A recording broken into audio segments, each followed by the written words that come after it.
There are 6 different question types in IELTS listening, and on test day it can get pretty intense because you only get one chance. In this video, I'm going to take you through everything you need to know.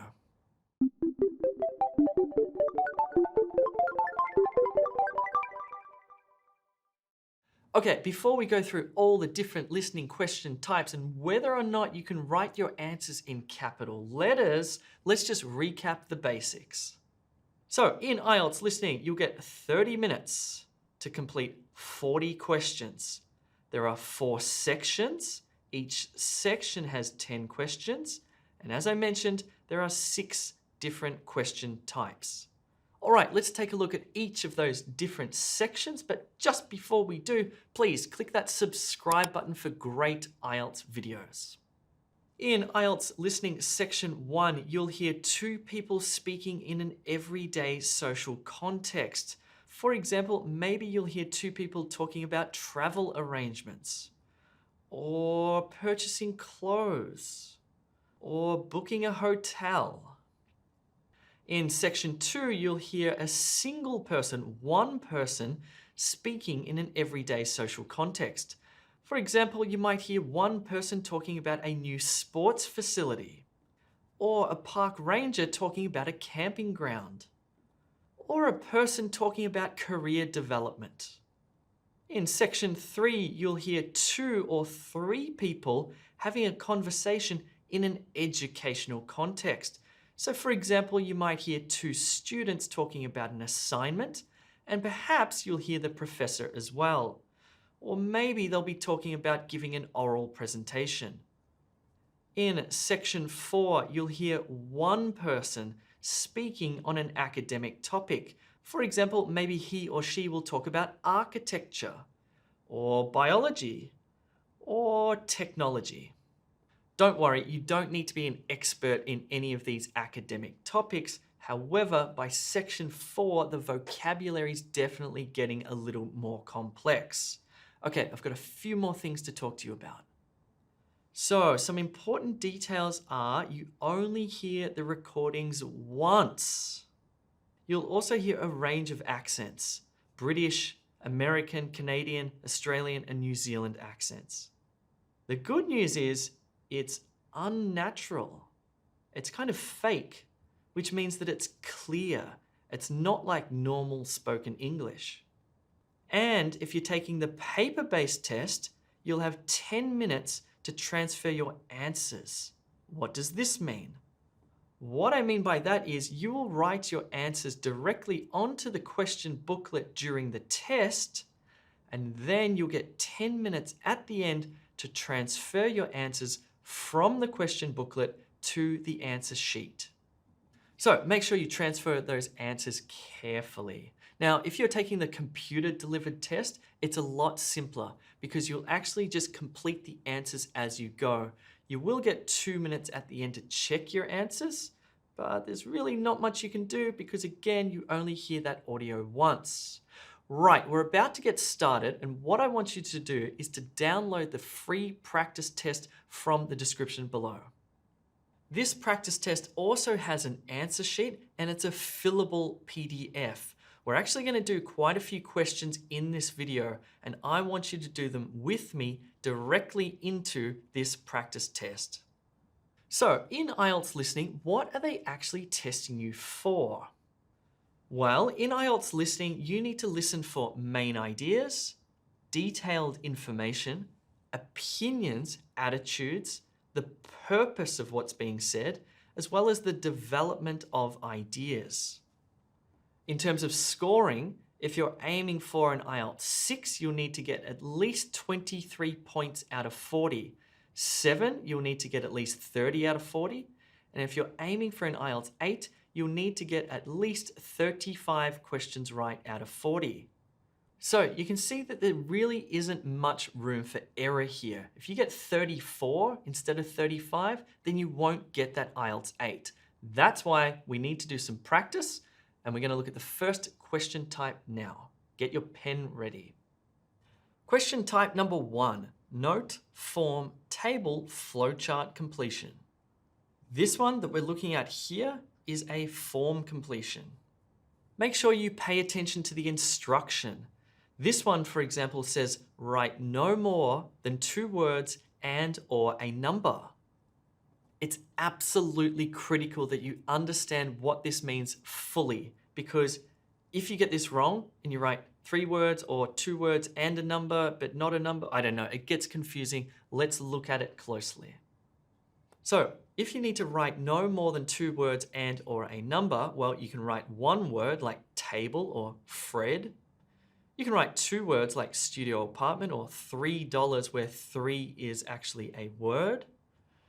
If you're writing 1 word and a number, then you can write $3 with a numeral, $3, or July 16 or 7 million where 7 is a numeral. If you need to write 2 words and a number, you can write 3 red flowers or 12 male geese, but you cannot write 12 male geese with 3 words.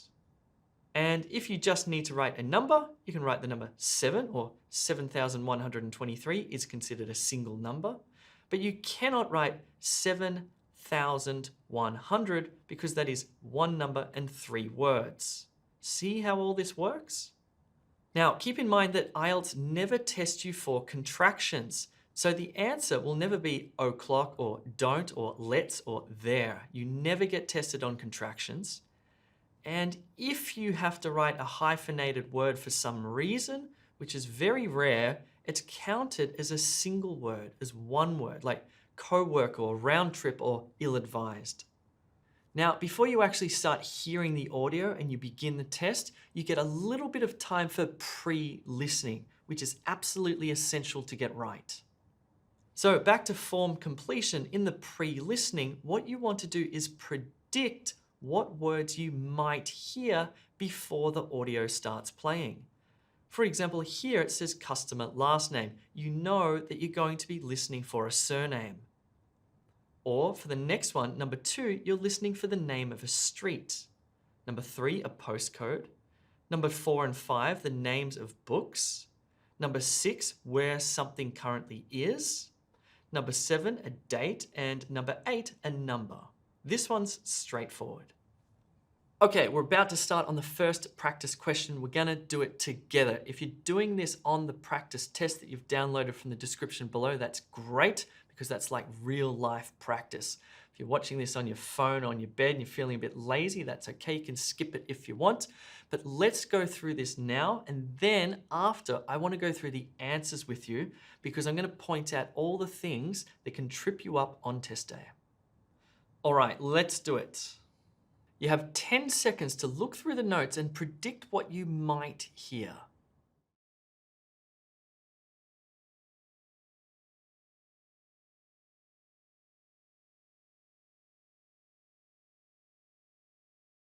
Ready? Listen carefully. Good morning, Jungle Books. How can I help you today? Hi, I'm calling to inquire about a couple of books that I bought a few weeks ago but haven't received yet. No problem at all. Would you like me to track them for you? Yes, please. Okay. Firstly, I'll need to ask for some personal details. Sure. What's your full name?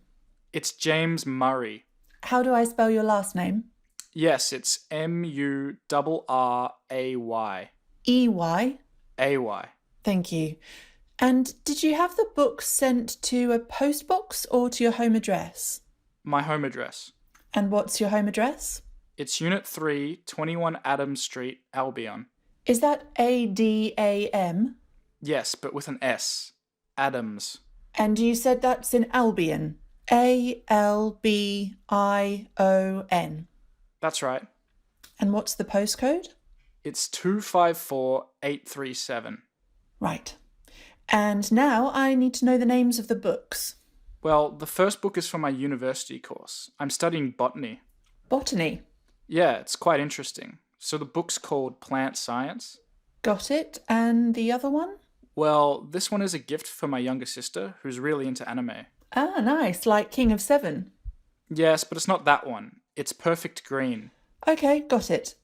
So, it looks like they're still in transit. Ah, I see. They're still on their way. Yeah, but It looks like you'll get them on September 13th. Okay. But I can give you a tracking number if you like.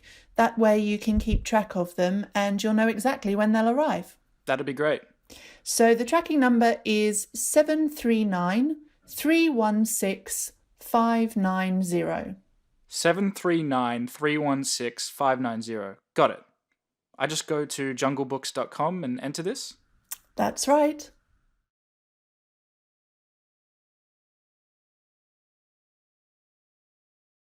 Okie dokie, how did you go? Hopefully you're feeling confident. This is the easiest part of the test. Let's run through all of those answers. So number 1, the answer is Murray, M-U-R-R-A-Y. There was a distractor there that said E-Y, and then the speaker said, no, it's A-Y. Number 2, the answer was Adams, A-D-A-M-S, and there was a distractor there because the speaker said A-D-A-M, and then the other speaker said yes, but with an S, Adams. If you wrote Adam, A-D-A-M, you would have gotten it incorrect. So we're beginning to understand what a distractor is. A distractor is a tempting answer option that's wrong, okay? And there are heaps of distractors all through IELTS listening. This is pretty much what it's about. It's about synonyms and it's about distractors. If you want to learn more about distractors, there's a video link in the description below that will help you out. Okay, number 3 was a postcode 254837. Hopefully you got that right. Number 4, look at all of these distractors. I'm studying botany. Botany, that's not the right answer. The book's called Plant Science. And number 5, look at these distractors. Anime, King of 7, both of those are wrong.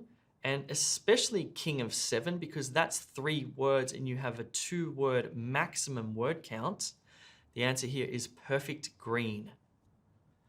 Okay, number 6 was a bit difficult. The answer is transit. Books currently in transit. If you don't know what that word means, then the speaker said, I see, they're still on their way, which means they're in transit. For number 7, we needed a date, and the date was September 13. So with these ones, you could write 13 as a number, 13 as a word. You could write 13th or 13th as a word with a TH.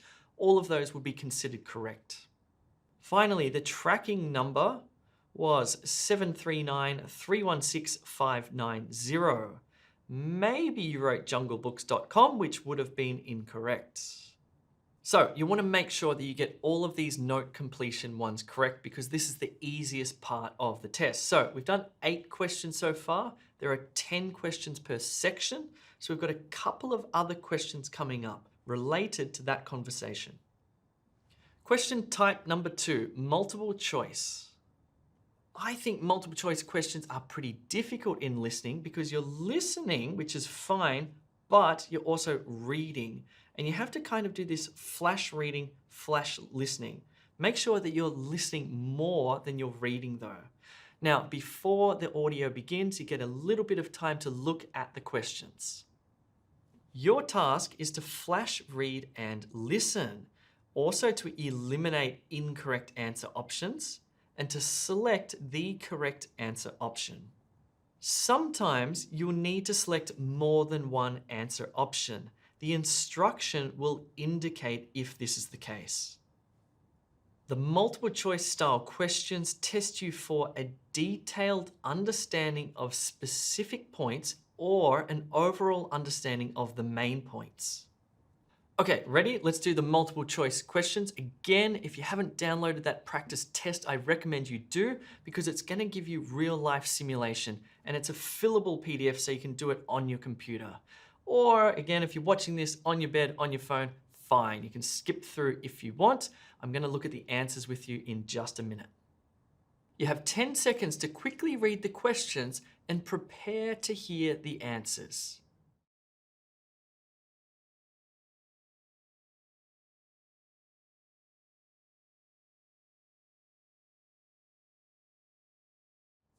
Okay, listen carefully.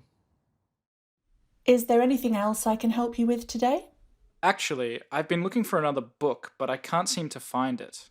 I can have a look for you. That'd be great. It's called Botanical Varieties. Yes, we have that. It comes in a few different formats. Formats. Do you mean like hardcover or paperback? Yes, as well as an ebook. Oh, I dislike ebooks, and I'd rather have a hardcover book than a paperback. Can you tell me the price difference between the two? Yeah, it looks like the hardcover is slightly more expensive. It's $12 more expensive. I haven't got much money to spend at the moment, but that's probably worth it, I think. They do tend to last longer than paperbacks. I agree. So I'll have that sent to the same address? Oh, before you do, can you please tell me what edition that book is? My university professor said that we should buy the most up to date edition if we can. Or if we can't find it, he said the second edition would do. This one is the latest edition. Okay, great. Yes, please send that one to me as well then. No problem.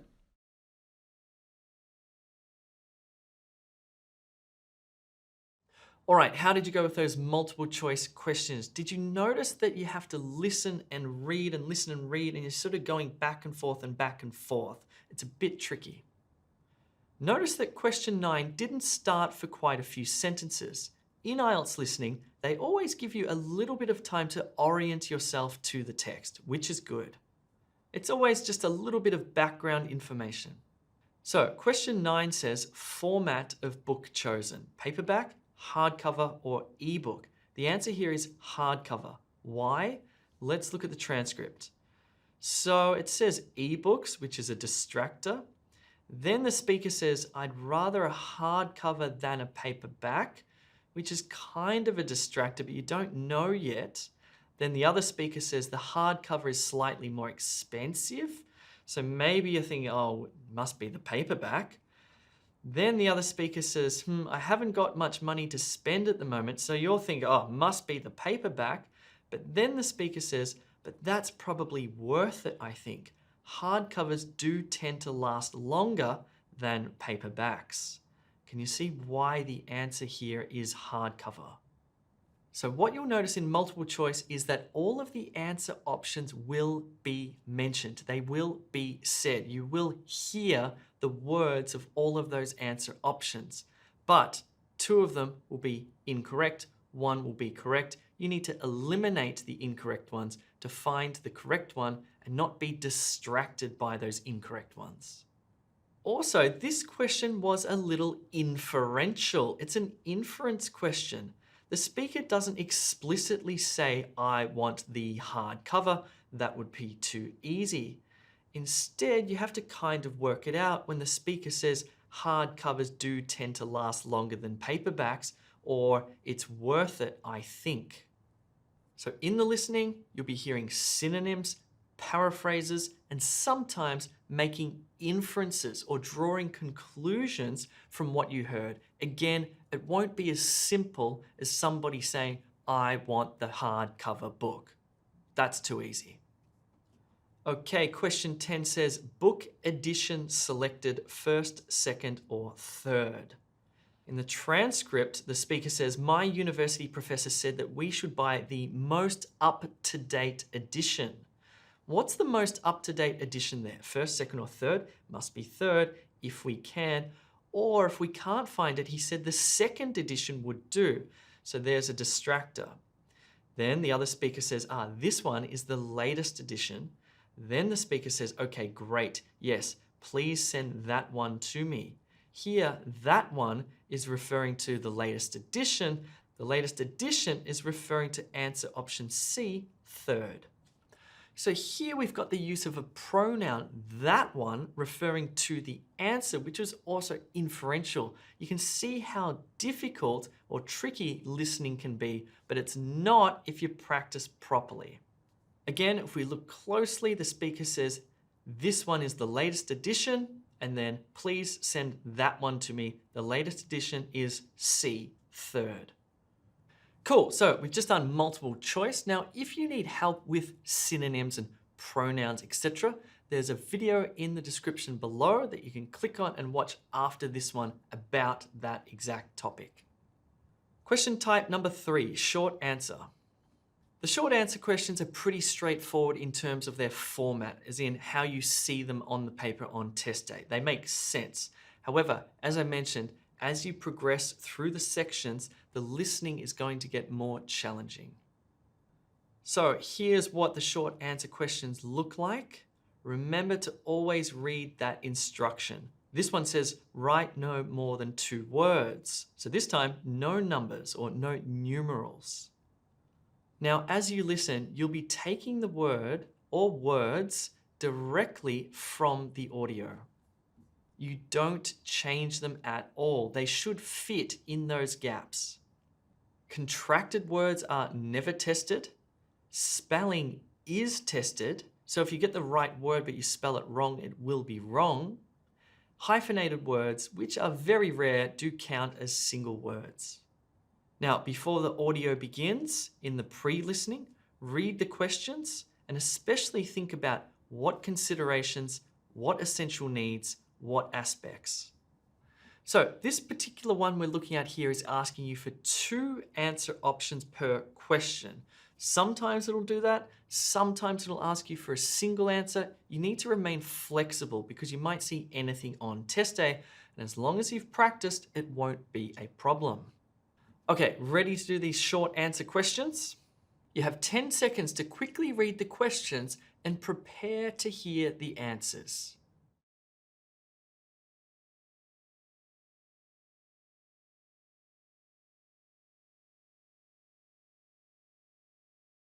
Here we go. Choosing the type of work you'll do is arguably one of the most important decisions you can make. Selecting a career can take weeks, months, or even years as you consider what you want and need in a job. The first thing you'll want to do is perform a self-assessment. Nobody else can do this for you. You need to ask yourself what your key values are. Some people are driven by money, while others pursue careers that are about helping people. Everyone's different. You should also reflect on your natural abilities. For me, I'm a good public speaker, a good communicator, while for others, they're much more technical and detail-oriented. Again, everyone's different. Next, you'll need to take some time to identify your must-haves in a job. This can be something as important as a job location, because you may need to live and work close to your family. It's important to know what you need from a job. For instance, do you need to earn a consistent salary? If so, then you may want to avoid freelance work, as the income can be intermittent at best. Perhaps a job title is also critical. If so, then you should probably avoid working for yourself, unless you choose to call yourself CEO. After you've reflected on yourself and what is most important for you in terms of work, you might want to start researching your favorite companies. You'll want to find out about the employee benefits they offer, including rates of pay, the ability to work from home, or even if they will take care of your health. You also want to make sure that the company has growth opportunities. You don't want to work for a company that doesn't have a future for you. You need to advance and take on more responsibilities as you progress.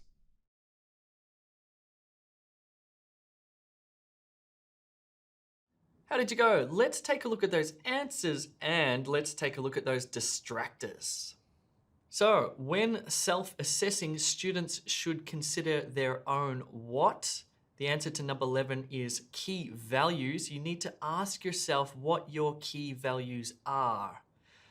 Driven by money, pursue careers, and helping people would all be incorrect as they just don't fit grammatically and they're just distractors.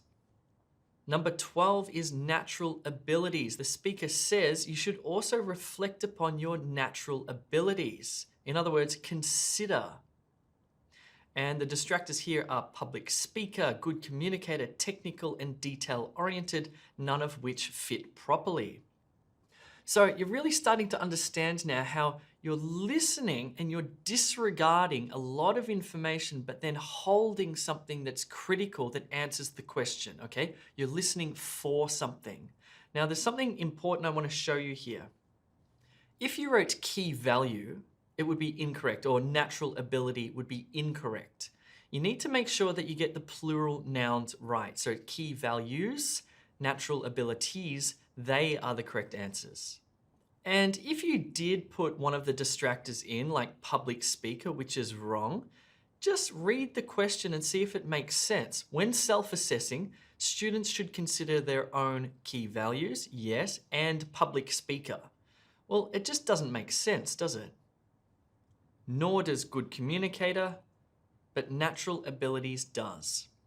So with these short answer questions, you need to make sure that the sentence is grammatical after you've completed it. Let's look at the next ones. So what essential needs does the speaker give examples of? Well, job location was given to you as the first example. The second need is consistent salary. Consistent salary is the correct answer there. And freelance work was the distractor. And the answer to question 14 was job title. And there wasn't really any distractors here. It was just job title. So what essential needs does the speaker give examples of? Consistent salary and job title. Now for this one, if you just wrote the word title and not job title, it would definitely be incorrect because it just doesn't make sense. Okay, questions 15 and 16. What are two aspects of an attractive company that students should look for? Before we look at the answers to 15 and 16, I want to talk to you about something really important about vocabulary. Take a look at the transcript. So this is the transcript of what you've just listened to after you've reflected on yourself and what is most important, etc. Now, the words in yellow are content words. These are words that have meaning, like reflect, important, terms, work, want, start, researching, favorite companies, etc. Now take a look at these words. These are not meaningful words. These are called function words or grammar words like after, you've, on, yourself, and, what, is, most, for, you, in, of. These words don't have meaning and you'll never be tested on these words. I don't want to say never actually because you never know, but it's very uncommon that you're going to be tested on those grammatical words. You're not going to be listening for those function or grammar words. You're going to be listening for those content or those meaningful words, the nouns, the verbs, the adjectives, and the adverbs. They're the critical ones. So what's an aspect of an attractive company that students should look for? Well, employee benefits is the answer for number 15. Rates of pay would be incorrect. Ability to work from home doesn't work. Take care of your health also doesn't work. And for number 16, the answer is growth opportunities. Both words would be needed here. Have a future, need to advance, more responsibilities, and progress are the distractors, and they are all incorrect. So how are you going so far? If you're enjoying this video, make sure you click that like button. Feel free to leave a comment, but let's push on. Stay with me. I want to do all of the questions with you. Question type number 4, matching. The matching question on the paper-based test, to be perfectly honest with you, is very confusing. Let's take a look at it. So this is what it looks like on the paper-based test. It says, which restaurant matches each description? The names of the restaurants are in the little box there. A, Sixpenny, B, Attica, C, Lumi, D, Fred's Place, and E, Bentley. And the description are next to the numbers. Great seaside views, fusion meals, locally grown food, and seasonal dishes.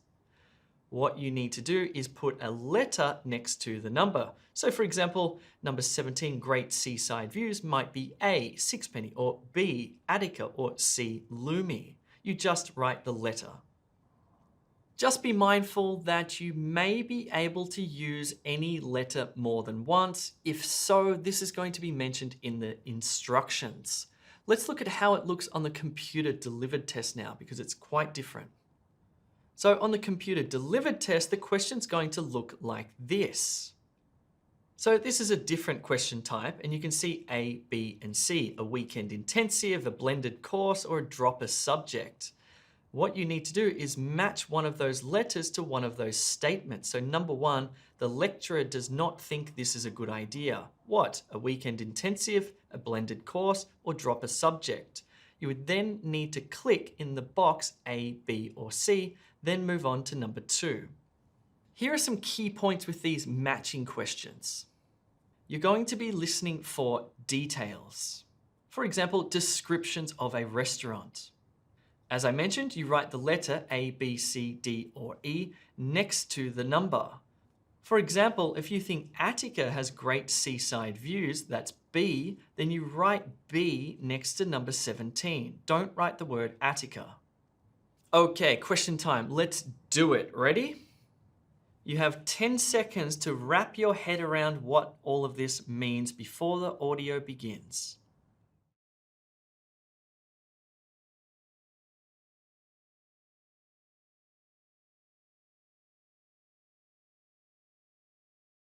Here we go. Hi Max, how are you? I'm good. Hey, I'm ringing because I need some advice. It's my wedding anniversary next week, and I want to take my wife to a nice restaurant, and I know that you know all the best places in town. Okay, right, great idea. Well, I have 5 favourite restaurants that you might like. They'd be perfect for an anniversary. They're nice and romantic. Did you want something near the city centre or somewhere out near the beach? I'm not sure. What do you suggest? Well, there are 2 restaurants right in the city centre. There's Fred's Place and Lumi. But if you don't mind catching the train, you can check out Bentley. It's got sweeping views of the harbour. Then there's Sixpenny and Attica, which are just outside of the city centre in Darlinghurst. I don't really want to take public transport, although that does sound nice. What about the 2 in Darlinghurst? Can you tell me a bit more about them? They're both great restaurants. If you want something a little different, you could try Sixpenny. It was a Greek restaurant, but then the management changed hands and the new owners are Korean, so now it's a really interesting mix of Mediterranean and East Asian food. Or there's Attica, just up the street from Sixpenny, which is more traditional Greek food. It's also really good. I must say that Attica is a little expensive though, and it can get a little bit cramped in the front dining area. What about the 2 restaurants you mentioned in the city? You don't happen to know if they use organic ingredients? You know my wife is big on health. If that's the case, then you might want to try Fred's Place or Lumi. They're both near the central train station. I know Fred's Place actually grows its own vegetables. In fact, I think they have their own farm just outside the city where everything is produced. The only problem with Fred's Place is that it gets really crowded, so make sure you book a few days in advance. Then there's Lumi. It's just across the road from Fred's Place. It's famous because it only uses vegetables that grow in that particular time of the year. Right now, they're doing all things winter. I'm pretty sure all Lumi's produce is organic as well, but I'm not sure where they get it from. I don't think it's from the local area. I think they must source some ingredients from other parts of the country.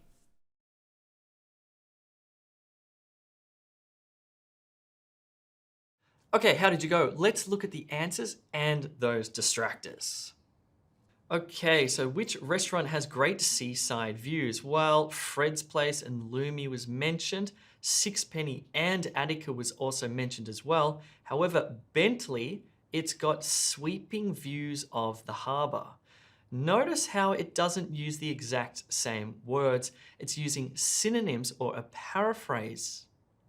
Okay, so which restaurant has fusion meals? Well, then the conversation moves to Sixpenny, and they talk about Sixpenny. They say it's a really interesting mix of Mediterranean and East Asian food. So that is a fusion meal. Next, which restaurant talks about locally grown food? Well, next you would have heard about Attica, but in fact, there was nothing mentioned about Attica. It didn't have great seaside views. It didn't have fusion meals, it didn't have locally grown food, and it didn't have seasonal dishes. It was put in there as a distractor. You'll notice that there are 6 restaurants, but only 5 descriptions. So one of the restaurants will not be used, and that one is Attica. There will be no B here. So where's the locally grown food? Was it Fred's Place or Lumi? Well, Fred's Place actually grows its own vegetables. In fact, I think they have their own farm just outside the city where everything is produced. Notice how we're moving through the descriptions sequentially, okay? We're not moving through the list of restaurants sequentially because they could go anywhere, but we are moving through the descriptions sequentially. So, which restaurant has seasonal dishes? Well, Lumi, which is just across the road from Fred's Place, don't be distracted, Lumi has seasonal dishes. And although it says Lumi has organic food, it does say that it doesn't come from the local area. They must import ingredients from other parts of the country. So that means it can't be D. So the answer for 20 is C. So as you can see, the matching questions are pretty confusing. Remember, you can always practice on E2. Let's look at the next question type. Question type number 5, sentence completion. So sentence completion is similar to short answer, except you'll be filling a gap in a sentence and it needs to be grammatically correct, as well as meaning, of course. Here's what it looks like here, and it tests you on understanding key information. Make sure you read the instructions. For this particular question, it says no more than 2 words for each answer. The word or words that you use must be taken directly from the audio and they do not change. You do not need to transform the word at all. It should just fit. Contracted words will not be tested. Misspellings will be penalized. Hyphenated words, if you ever need one, will be counted as a single word. All right, let's do this one together and we'll go through the answers and again, the distractors after this. You have 10 seconds to read through these questions and get a feel for what the answer might be. Then the audio will begin.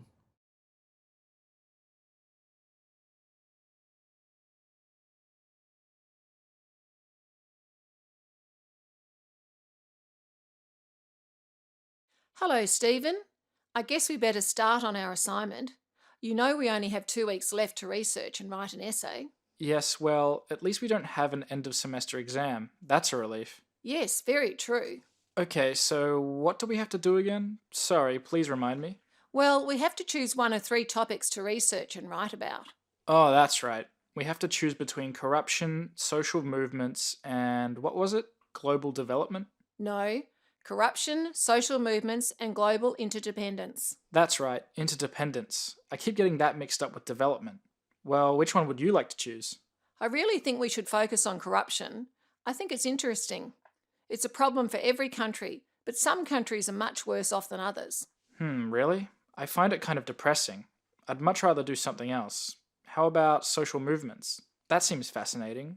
I'm a big fan of history, so we could read about how societies transform from one generation to the next. I find that social change is interesting too. But I did something similar last semester in my political science class, and I'd rather not repeat it. How about the global interdependence subject? It's quite optimistic to think that all countries need each other in some way. Okay, that sounds interesting. And you're right, it might make us feel a bit better about international relations. We really are more connected than ever these days through trade and the internet. And we'll be able to read Macquarie. I think he's the most important thinker on the topic. Oh, great. How do I spell his name? Macquarie. Great. Well, I think I'll start by going to the library and asking for any relevant books, and you can start to read some relevant articles online. How does that sound? That sounds like a good idea. I think we should definitely avoid watching the news. It's too time-consuming and we don't have enough time. Great. So we'll stick to the library and the internet.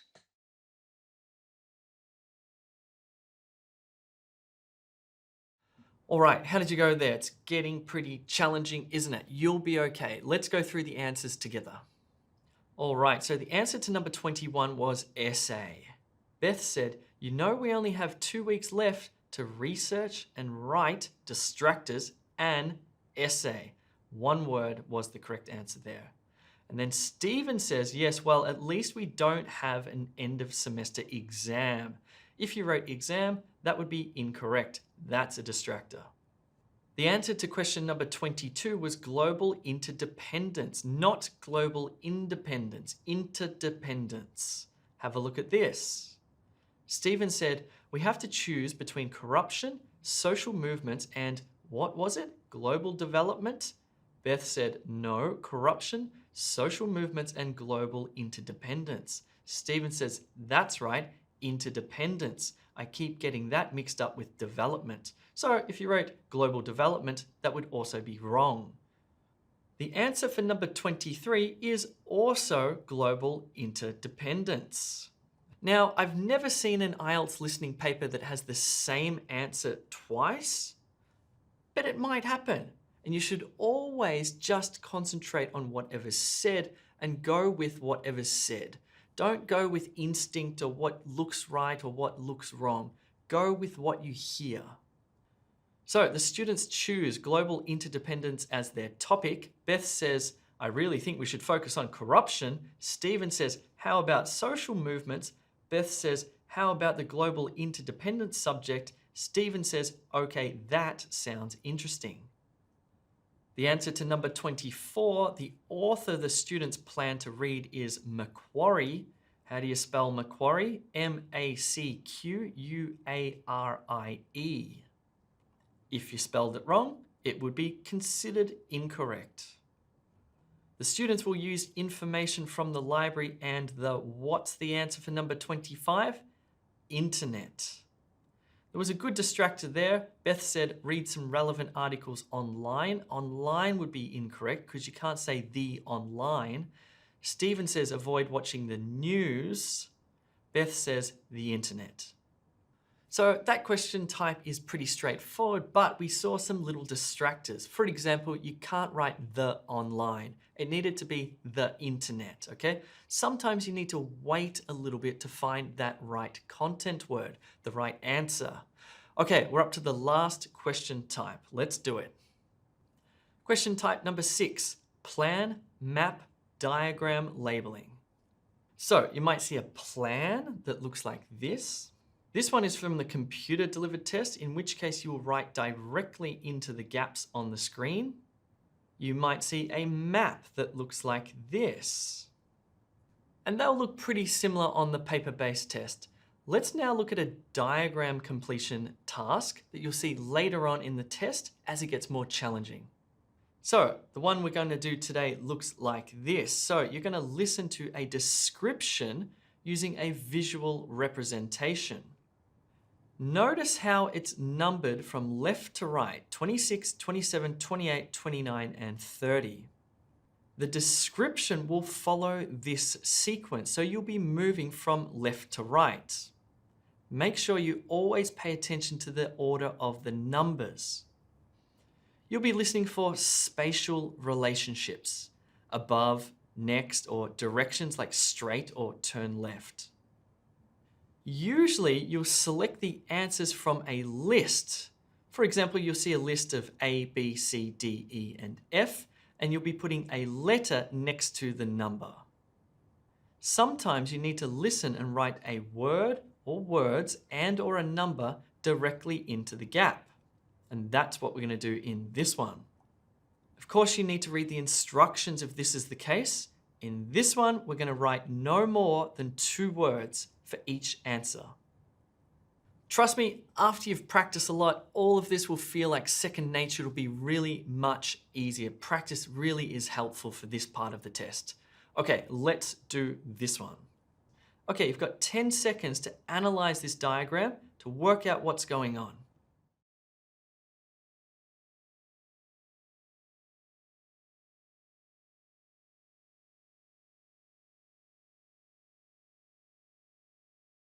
The ocean is never still. Whether we observe it from the shore or a boat, we expect to see waves all the way to the horizon. Today, I'm going to talk to you about the characteristics of waves. Waves that you see on the ocean surface are not actually formed by local winds, but instead are formed by winds from distant storms. These waves that arrive from distant sources are known as swell.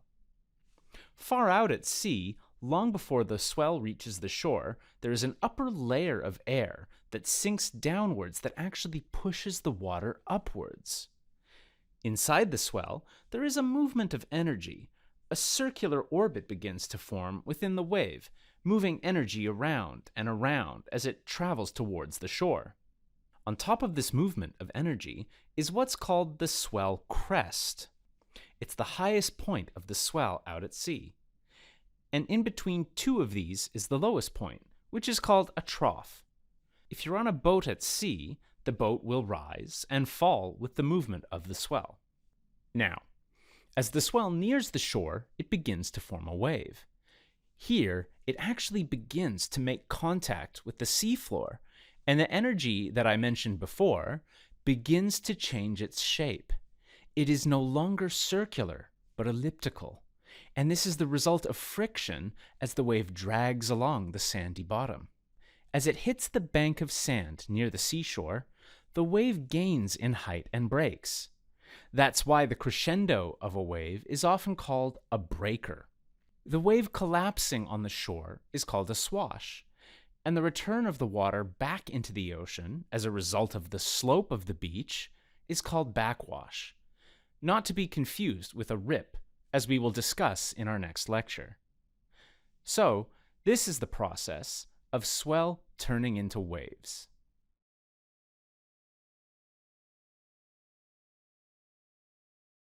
Okay, that was pretty tricky. The vocabulary is getting pretty technical now. Let's have a look at the answers. Okay, so number 26, inside the swell, there is a movement of energy, but we can only write 2 words, so it can't be that phrase there. Next sentence says, a circular orbit begins to form within the wave. Moving energy would also be incorrect. The answer there is circular orbit. Number 27, swell something. Is it swell energy, swell crest, swell highest, swell point of the swell, or swell sea? The answer is swell crest, C-R-E-S-T. Number 28, is it swell point? Well, no, because it says the lowest swell point is called a swell trough.